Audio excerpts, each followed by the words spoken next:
Greetings, YouTube. A question. What do you find funny? A friend and I were talking about films recently, and I told him that I had just seen Young Frankenstein for the first time in years. And he burst in at that moment and told me that he no longer thought that the film was funny. That he found it funny when he was a kid, but now as an adult, I think he's 34 now, it wasn't funny anymore. I disagreed with him. I think Young Frankenstein is one of the funniest films ever made, and I think it's just as fresh today as it was when it was made.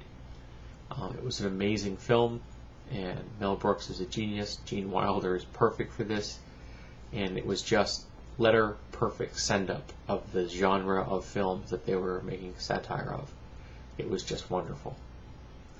One of the films I really enjoy, for example, my favorite comedy of all time, is Animal House.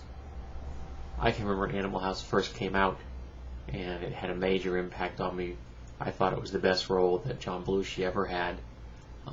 The scene with him sneaking into the dean's office, running across the lawn, zigzagging from place to place, stopping to look behind him, still cracks me up every time I see it. It was just letter perfect. But I also really enjoyed Blazing Saddles, more Mel Brooks. Stripes is a good one. Another favorite of mine, which is one that most people probably haven't heard of, is the film We're No Angels.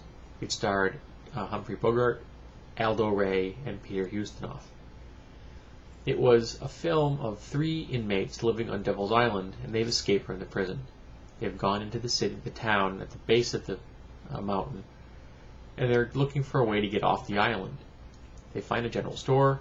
Their goal is to infiltrate the store, case the place out, steal the place blind of everything they need to get off the island, and then kill the family who owned the store. They are, after all, criminals. Specifically, one's a murderer, one's a forger, embezzler, and one is a safecracker. They, of course, don't actually do this. They find themselves their lives intertwined with the family who lives there, a bumbling, incompetent father, a beautiful, concerned mother, and a lovely, naive daughter.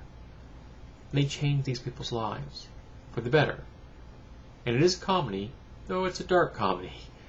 There are deaths in the film, and quite frankly, when they happen, you don't really feel bad about the people that died.